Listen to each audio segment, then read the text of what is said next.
Reserve your 18.8 million home today by paying just 500,000 rupees. Mulberry Residence.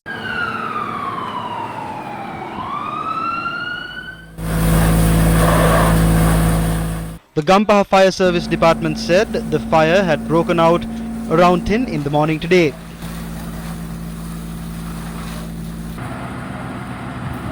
It had dispatched 3 fire trucks from Gampaha and 2 fire trucks from Negombo to douse the fire.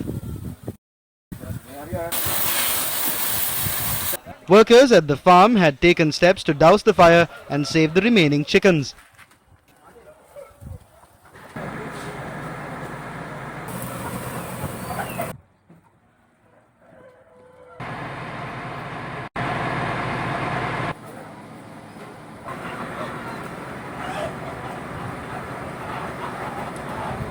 An electric leak is suspected to have caused the fire.